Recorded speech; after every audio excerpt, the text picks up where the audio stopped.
Hello student, आज की class में हम लोग सॉल्व एग्जाम्पल करने वाले हैं। इसके पहले हम लोगों ने पूरा टेंस पढ़ लिया है। टेंस के जितने भी एक्सरसाइजेस दिए गए थे एक्सरसाइज नंबर 4 तक सॉल्व कर लिया है। आज की क्लास से हम लोग सॉल्व एग्जाम्पल को देखेंगे और उसके बाद एक्सरसाइज नंबर 5 को देखेंगे। ठीक है, तो आज की क्लास में हम लोग सॉल्व करने जा रहे हैं सॉल्व एग्जाम्पल जो based on the mix tense पे है। तो इसका पहला जो आपके बुक में दिया गया है उसको सॉल्व करेंगे।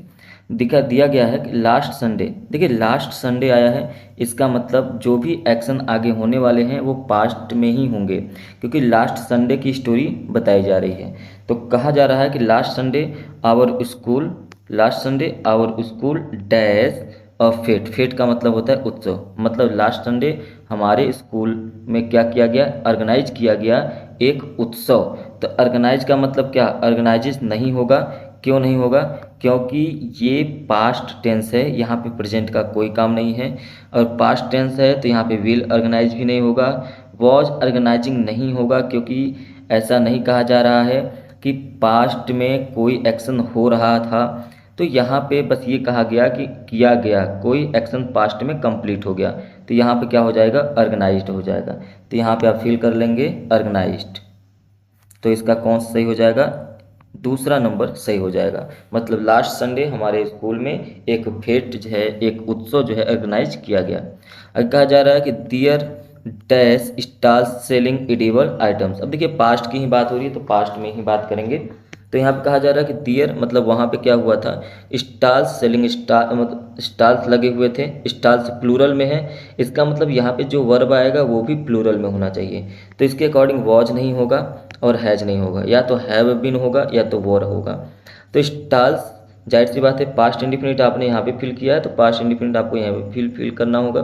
तो ये बहुत सारे स्टॉल्स लगे हुए थे, क्या कर रहे थे, सेलिंग इडिबल आइटम्स। मतलब इडिबल आइटम्स मतलब खाने पीने की चीज़ें बांटी गई। तो जब वहाँ पे बांटी गई स्टार्स लगा के, तो यहाँ पे क्या हो जाएगा, वर हो जाएगा। क्या हो जाएगा, वर हो जाएगा। दूसरे में आपका वर सही होगा। अच्छा, तो कहा गया कि लास्ट संडे हमारे स्कूल में एक उत्सव हुआ, ऑर्गेनाइज किया गया। वहाँ पे मिठाइयाँ बांटी गई या खाने वाली चीज़ें जो आइटम है वो बांटी गई। उसके बाद लिखा हुआ है people dash at all this stall. People dash, अब यहाँ पे थ्रोंग हुआ है। थ्रोंग का मतलब होता है भीड़। मतलब लोग जो थे वो भीड़ की तरह स्टॉल्स पे लगे हुए थे। दीज स्टॉल, जितने भी स्टॉल्स थे सब पे लोगों की भीड़ पड़ी थी। तो यहाँ पे भी वर्ब की फर्स्ट फॉर्म का कोई काम नहीं है, थ्रोंग्ड होना चाहिए। यहाँ पे एस या ई एस का कोई ज़रूरत नहीं है, विल का भी कोई ज़रूरत नहीं है। इसका मतलब आपका आंसर जो होगा वो थ्रोंग्ड हो जाएगा। मतलब भीड़ जो है सभी स्टॉलों पे लगी हुई थी। There dash to be an unending rush. Unending rush का मतलब होता है कि एक ऐसा भीड़ जो नहीं खत्म हो रहा था, ऐसा दिखाई प्रतीत हो रहा था कि वहाँ पे कोई कुछ भी समाप्त नहीं हो रहा था, बहुत ज़्यादा भीड़ हो रहा था। तो यहाँ पे अनएंडिंग रश के लिए कहा गया है।